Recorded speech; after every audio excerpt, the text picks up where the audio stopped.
Oke, selanjutnya tadi kita udah sampai laba rugi. Kolom laba rugi, nah sekarang kita akan lanjutkan ke kolom neraca. Kolom neraca itu terdapat pada bagian kas sampai previous saja. Oke, kita masukkan di sini, kita lihat dari neraca yang disesuaikan. Kasnya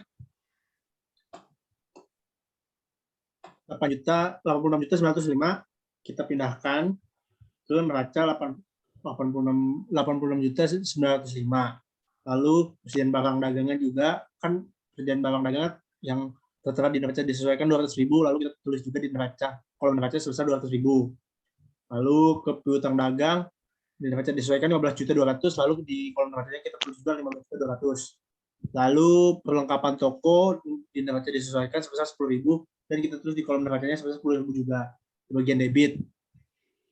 Lalu di sewa dibayar di muka neraca disesuaikan terakhir jumlahnya sebesar 750.000 di bagian debit dan di bagian neracanya juga sebesar 750.000 di debit. Untuk yang peralatan toko di mana, Wan? Peralatan toko? Peralatan toko 3 juta kan di neraca saldo disesuaikan. Lalu kita pindahkan ke kolom neraca juga sebesar 3 juta. Terus yang akumulasi penyusutan peralatan toko berapa? Bentar, aja. Yuk.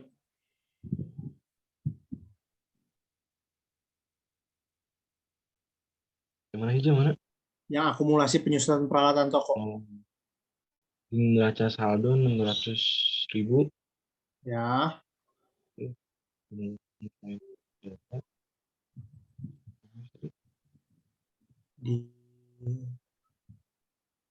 Di neraca saldo disesuaikan kan 600.000 ya, berarti ya. Terus kita pindahin di neraca disesuaikannya, kita pindahin ke kolom neraca nih, Wan. Sekarang paling ujung di kredit 600.000. Ya, 600.000 di kredit. Terus itu kendaraan tuh di jurnal di neraca saldo disesuaikan 50 juta. Lalu kita pindahkan juga ke kolom neraca sebesar 50 juta. Lalu utang dagang sekarang di neraca disesuaikan sebesar 57 juta. Lalu kita pindahin ke kolom neraca sebesar 57 juta juga. Selanjutnya itu modal. Modal itu sebesar 100.500.000 di neraca disesuaikan di bagian kreditnya. Lalu kita pindahkan juga ke neraca sebesar 100.500.000 di bagian kredit. Nah, yang terakhir itu prefab itu di neraca disesuaikan 2 juta. Lalu kita pindahkan juga ke kolom neraca sebesar 2 juta. Lalu dijumlahkan. Enggak, masih ada nih satu nih. Sebesar utang gaji 100.000 kita tulis di bagian kredit, lalu kita jumlahkan besar yang debitnya 158.665.000, 158.065.000 dan 158.200.000. Lalu selisihnya sebesar 135.000.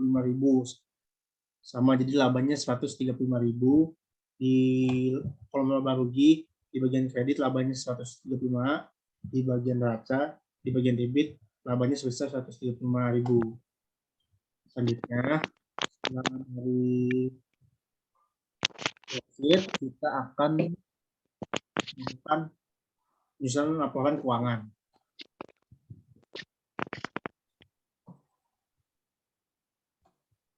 Ini dia laporan laba rugi. Di laporan keuangan yang pertama kali kita buat adalah laporan laba rugi. Sherin masih nge-lag kah apa gimana ya, Sherin? Jaringan sepertinya aja.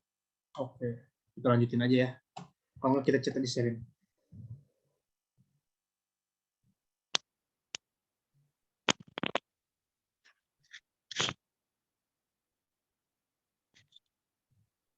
Oke, sekarang kita laporan keuangan.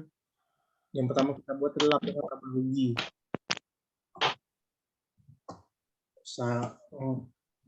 Saya itu mengikuti laporan keuangan yang ada di buku paket. seperti yang di buku paket saya melakukan yang ini. Laporan laba rugi yang multiple step yang seperti ada di buku paket. Nah, kita lihat itu laporan keuangan pendapatan usaha di penjual. Urutannya ada penjualan, neraca penjualan, dan potongan penjualan. Nah, kalau menyusun laporan laba rugi, kita lihatnya di worksheet tuan. Di bagian worksheet, kita lihat di bagian penjualan. Penjualan sebesar 39.500. 39.500. Terus kita tulis di sini 39.500. Lalu retur penjualan. Retur penjualan itu sebesar 1.800.000. Ditaruh di depannya yang 39.500 itu, terus potongan penjualan sebesar 60.000. 60.000. Lalu 60.000 potongan penjualan 60.000 ya Wan ya? Iya, 60.000. Kita tulis di bawah yang 1.800.000. Lalu yang retur penjualan dan potongan penjualan tadi ditambahin jadi 1.800.000. Nah, hasilnya itu menjadi penjualan bersih. Itu yang ditambah penjualan dan jumlah dari retur dan potongan penjualan tadi. Jadi 37.640. Habis itu kita menulis HPP atau harga pokok produksi. Persediaan urutannya adalah persediaan barang dagang awal, pembelian, beban angkut, lalu retur pembelian, potongan pembelian, pembelian bersih, barang tersedia untuk dijual, persediaan barang akhir, harga pokok penjualan, dan laba kotor usaha. Oke. Terus persediaan barang dagang awal kan 500.000. 500.000 kita tulis nih, 500.000 persediaan barang dagang awal kan 500.000 kita tulis. Terus pembelian kita ada pembelian sebesar 34.500 ya. 34.500 mana tuh? 34.500 kita tulis. Terus beban angkut pembelian 200.000. Beban angkut pembelian. Beban angkut pembelian 200.000. Kita tulis. Lalu kita jumlahkan yang tadi kita jumlahin Wan. Ya 34.500 sama 200.000 yang tadi jadi 34.700. Terus kita tulis yang sekarang retur pembelian dan potongan pembelian.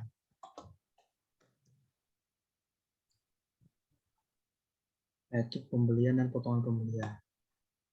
Retur pembelian itu 425 sama 500.000. Kita tulis retur pembeliannya 500.000, potongan pembeliannya 425.000.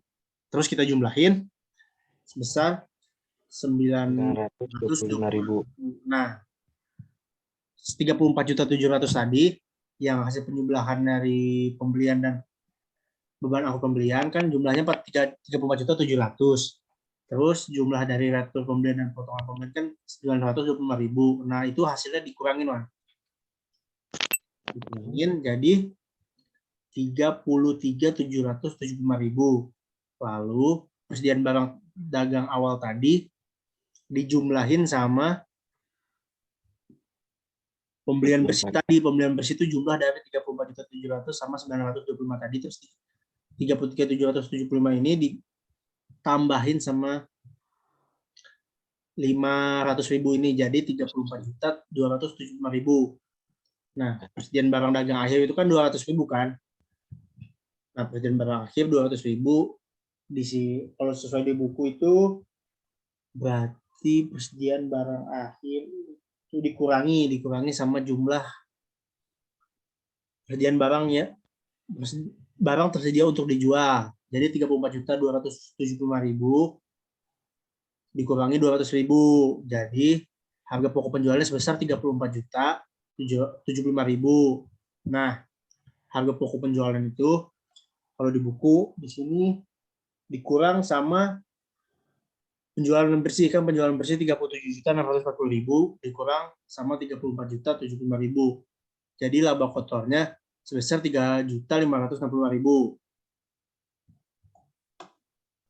Terus sekarang beban penjualan.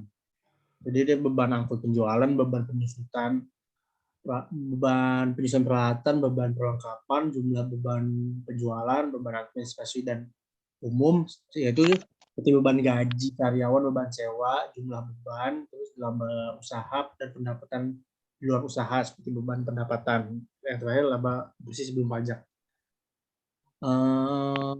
Beban angkut penjualan itu kan 60.000. 60.000 beban angkut penjualan 60.000.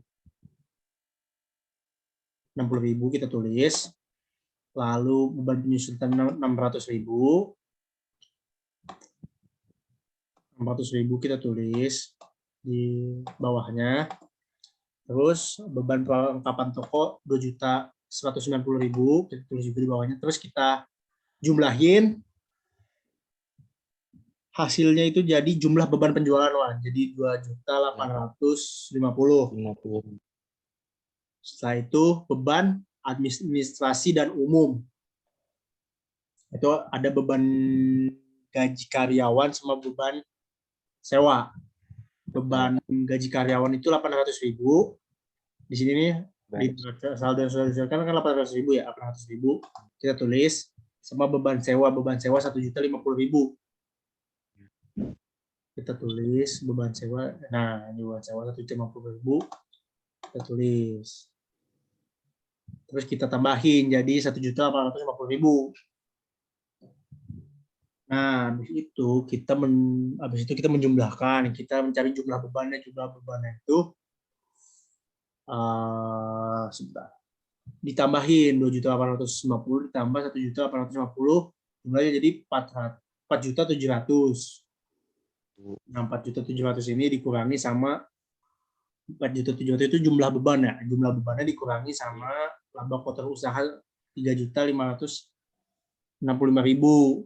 Kita kurangin kan jadi 1.135.000 lalu dikurang. Terus laba usahanya sebesar 1.135.000 terus dikurangi, kita tulis laba usahanya kan 1.135.000, terus pendapatan di luar usahanya ada pendapatan sewa sebesar 1 juta, lalu dikurangi laba bersih sebelum pajaknya jadi 1 juta. Laba bersih sebelum pajaknya itu 135.000. Selanjutnya ini laporan perubahan ekuitas atau modal. Modal periode Desember 2019. Kan modal awal kita berapa nih, Wan? Modal kita. Modalnya tuh berapa? 100.500.000 ya, Wan? Ya, begitu. 1.500.000. Kita tulis Ya, benar. 100.500.000. Terus laba bersihnya terakhir kan di atas 135.000. Terus prive-nya 2 juta. Terus dikurangi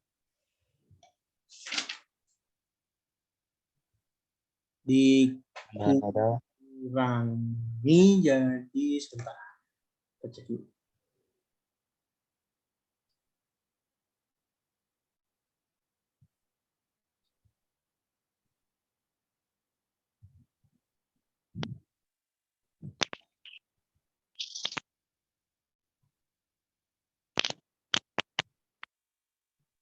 Jadi 2 juta, jadi minus 2.135.000.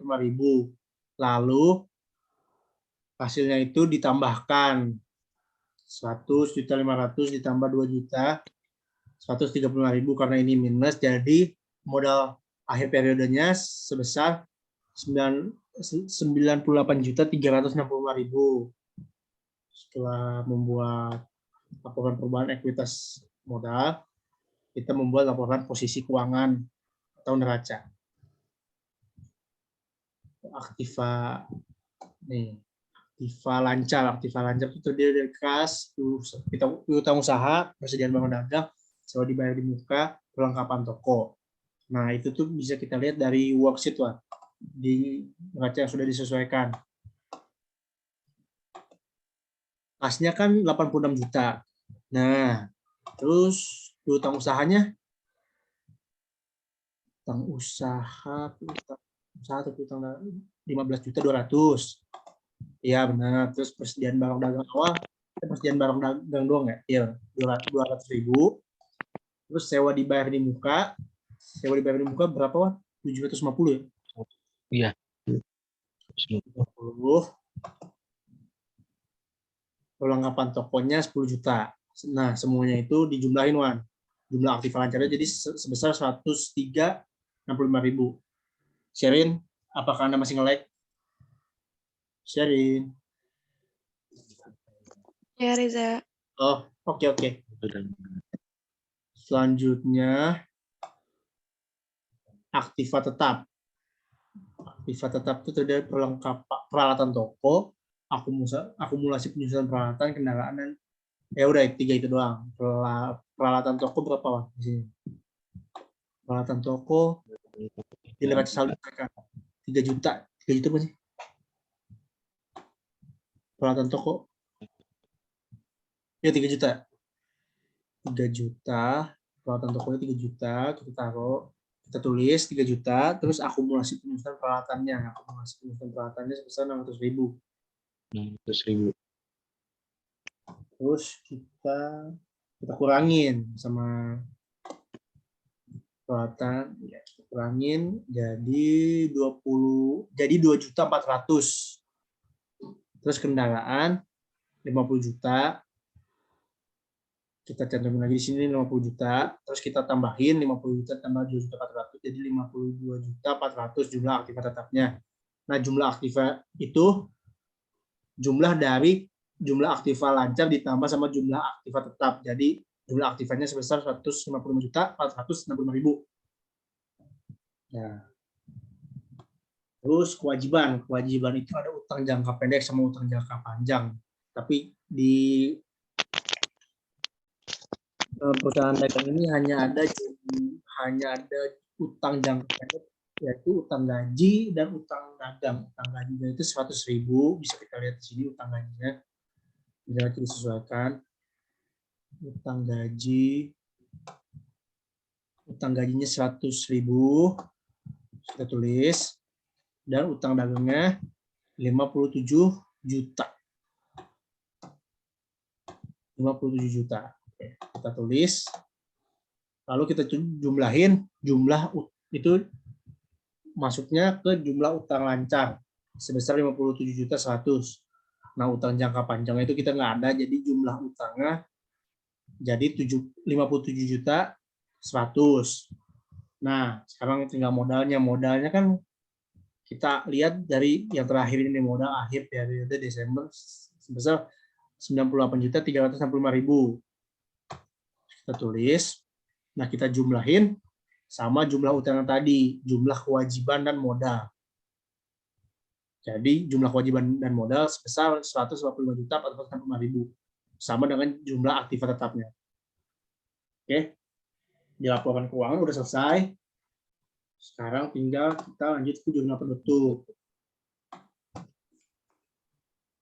Jumlah penutup tuh, sebentar, saya lupa.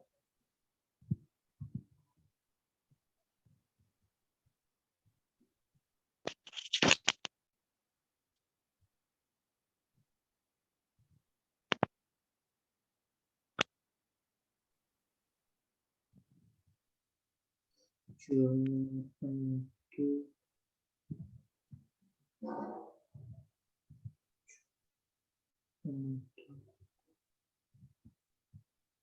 Jumlah penutup itu dapat.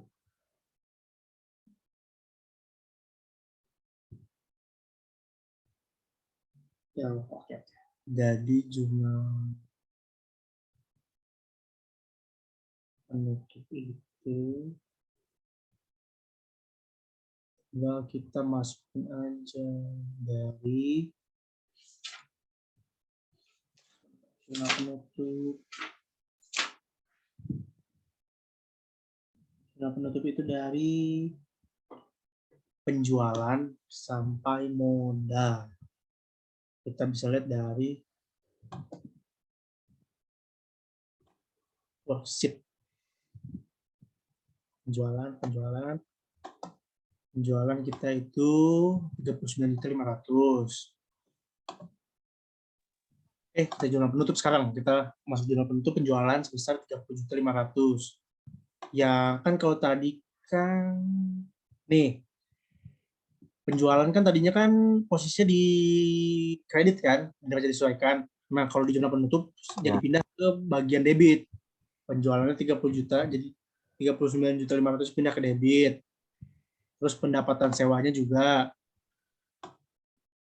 Pendapatan sewanya 1 juta pindah ke debit. Terus retur pembeliannya juga 500.000 pindah ke debit. Potongan pembeliannya juga 425.000 pindah ke debit. Lalu ikhtisar laba rugi adalah jumlah dari penjualan, pendapatan sewa, retur pembelian, dan potongan pembelian sebesar 41.425.000. Lalu ikhtisar laba rugi yang selanjutnya itu adalah jumlah dari pembelian sampai ikhtisar laba rugi yang paling bawah ini. Pembeliannya kan kalau pembelian kan tadinya di debit. Nah, yang awalnya di debit jadi pindah ke kredit, yang awalnya kredit pindah ke debit. Jadi 34.500.000. Terus beban angkut pembeliannya juga pindah 200.000 pindah ke kredit, retur penjualan juga pindah ke kredit, beban gaji pindah ke kredit juga. Beban gaji mana beban gaji? Beban gaji ini 800 pindah juga kredit. Beban sewanya juga pindah. Beban sewa pindah juga ke kredit. Beban penyusunan peralatan toko 600.000 pindah. Beban perlengkapan juga pindah 2.190.000 pindah. Beban angkut penjualan pindah 60.000 kredit, sama ikhtisar laba rugi. Nah, ikhtisar laba rugi ini kenapa 300? Karena yang tadi ikhtisar laba rugi yang di neraca saldo disesuaikan 500 sama 200 kan. Karena ini dikurangi jadi 300. Terus tulis di sini ikhtisar laba rugi 300. Nah, dari beban angkut dari pembelian hingga ikhtisar laba rugi dijumlahin. Nah, ikhtisar laba rugi ini hasilnya jadi 41.560. Lalu kita lihat lagi ikhtisar laba rugi. Kita lihat pada bagian worksheet di bagian yang laba sebesar 135.000. Lalu kita cantumin modalnya juga sebesar 135.000 juga sama. Dan modal 2 juta. Kan karena di sini prevainya juga 2 juta kan. Jadi modalnya 2 juta, prevainya juga 2 juta. Tuh. Lalu semuanya dijumlahkan yang sudah tadi kita cantumkan di jurnal penutup. Nah, hasilnya menjadi 85.120.000 dan dikreditkan juga 85.120.000. Nah, yang terakhir adalah neraca saldo setelah penutupan. Neraca saldo setelah penutupan itu kita memasukkan data dari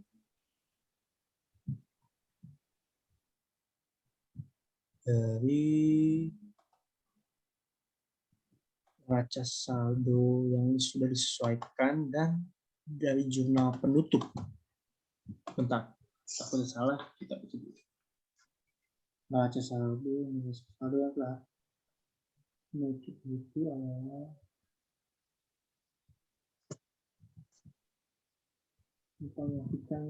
iya. Neraca saldo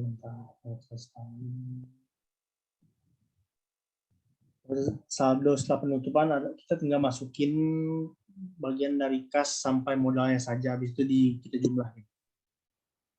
Kasnya itu 86.905.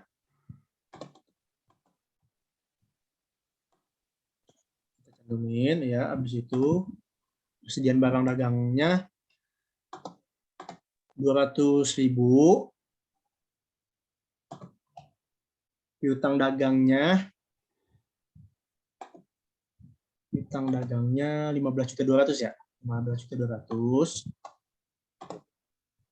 Terus perlengkapan tokonya 10.000.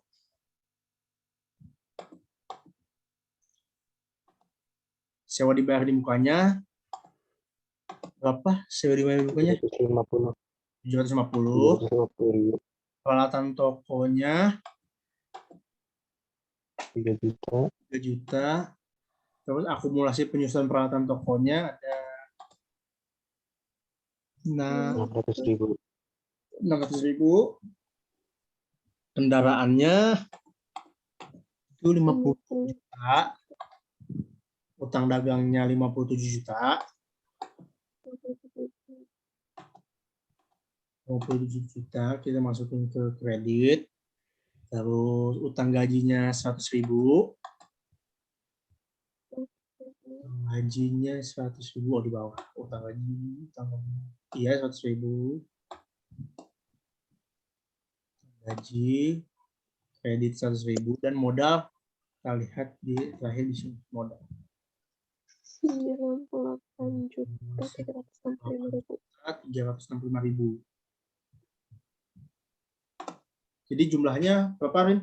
Berapa jumlahnya dari neraca saldo ini? Totalnya jadi di debit itu 156.605.000. Terus untuk di kreditnya juga sama 156.065.000. Oke. Sudah selesai presentasi kami tentang perusahaan dagang. Sudah sama dengan apa yang dikasih Bu Yuli dari jurnal umum, jurnal khusus, buku besar, neraca saldo, jurnal penyesuaian, laporan keuangan, jurnal penutup, dan neraca saldo setelah penutup. Kami kelompok 6 telah menyelesaikan tugas yang telah dikasih oleh Bu Yuli. Sebelum mengakhiri, mohon maaf apabila banyak kekurangan dan penjelasan yang kami sampaikan. Kami bertiga telah mencoba menjelaskan sebaik mungkin dan apa yang kami ngerti. Jadi mohon dimaafkan apabila sangat banyak kekurangannya, Bu ya. Terima kasih. Sekali lagi mohon maaf bila banyak kesalahan. Wassalamualaikum warahmatullahi wabarakatuh. Warahmatullahi wabarakatuh.